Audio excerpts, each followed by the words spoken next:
very early morning again. Been working on my scrap bag project and have made some good progress.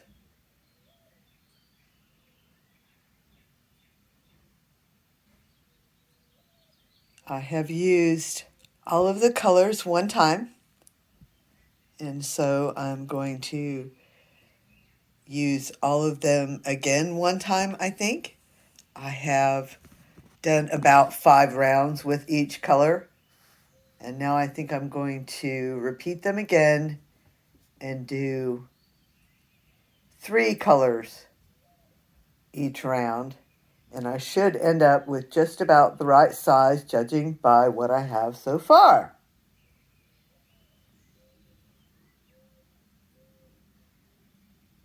And it just shows you how quickly something like this can go.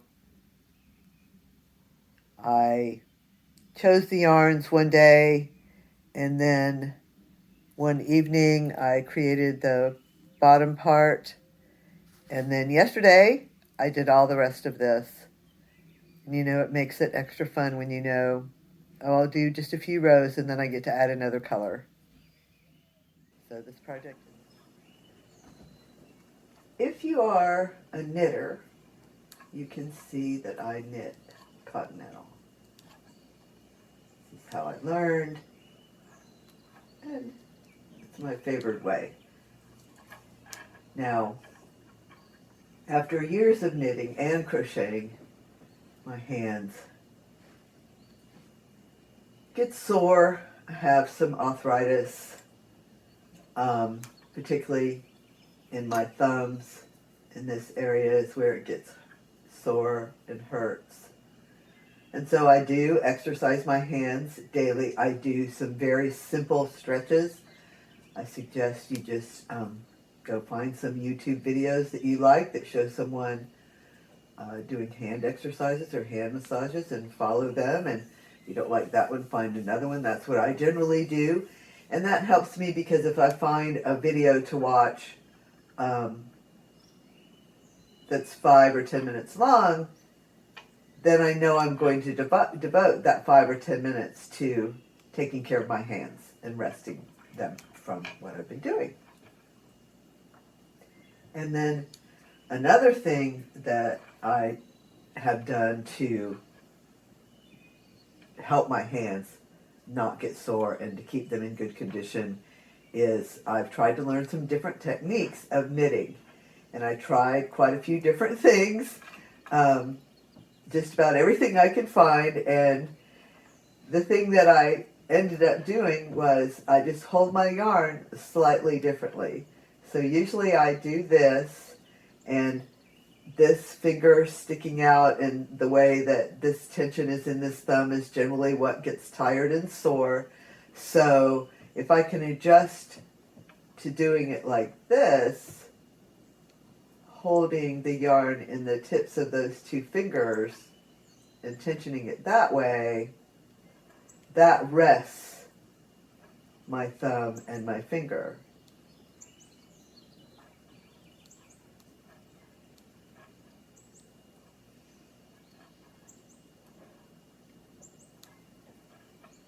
And that works quite well for me. And so I usually alternate back and forth as I'll do a few rounds like this, and then I will do some like this. So I'm doing different movements, not the same movement all the time. And no, I'm not quite as adept at this hold as I am the other one. But when I get warmed up, when I get practicing, I do get a little more smooth at it.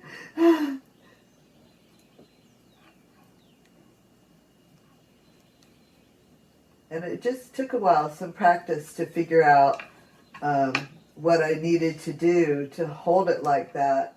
And what I find is if I stack my fingers like that, it doesn't work if I do it like that. It doesn't work if I try to hold it on the very tips. But if I stack my fingers like that and have that yarn resting between them is when I'm usually most successful. And so that gets the yarn quite close to the tip of my needle to grab that next stitch. And I'm able to use that different hold to rest my hands.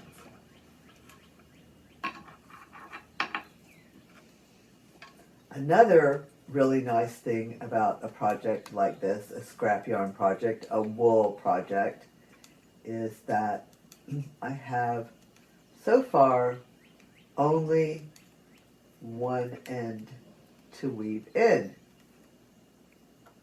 And the reason for that is that I've been using a wet splice to join these wool yarns. Now I've shown this before, but it's a easy and really nifty technique that since you don't have to weave in ends, really saves time and keeps your project tidy looking as you go along. I don't have any ends in here, just the one where I cast on. It's my cast on end. And I don't have any other ends to weave in because I've used a wet splice to join these yarns. So I'll show you how to do that.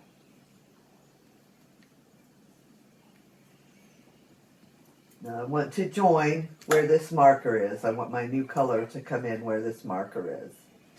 Right there. But it doesn't need to be precise. Some projects it might be. On this project, my new color doesn't have to begin exactly on that stitch. So I'm just going to break my yarn and join the other color.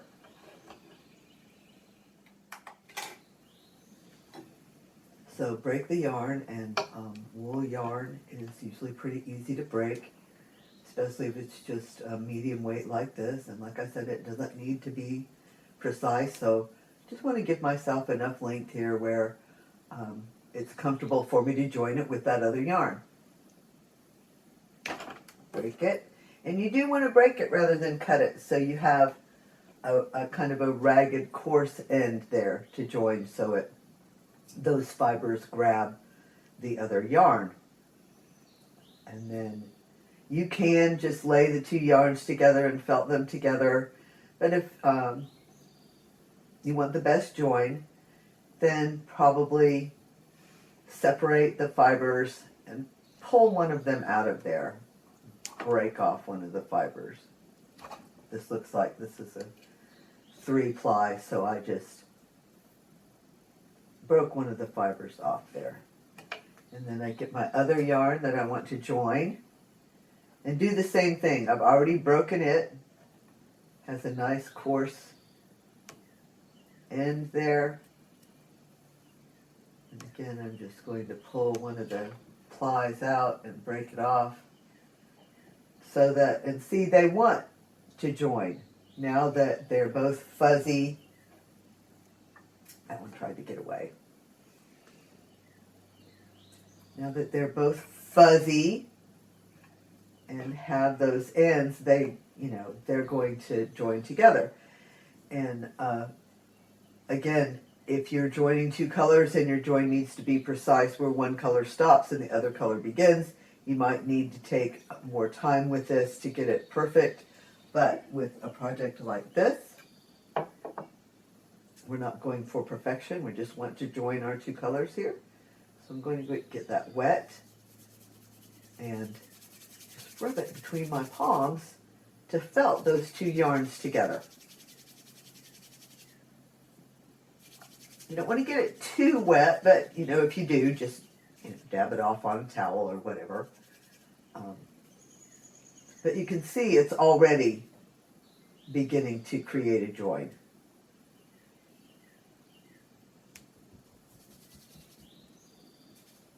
Going to get it just a little more wet. Just continue like that, and it doesn't take very long. Less time than it would take to weave in the ends.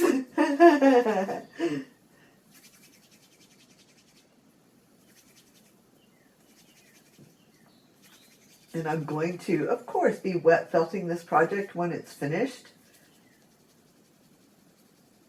So this is a great way to join these ends and not have any ends to weave in, and continue my project with the next color, which is this color that I used. So I'll repeat these colors in this order. Do a few rows of each, and then finish off with the dark green at the top. I wanted to show it to you because it's going so quickly. If I didn't show it to you this morning, I might be close to being done with it. That is, if I don't set it aside sometime today, but I hope I keep working on it. I do have other things to work on today, of course. This isn't the only thing that I'm working on. I have several projects going at the same time, but this has been a really fun one, and it's fun to have you here with me. Thanks for being here with me this morning, and I'll see you again soon.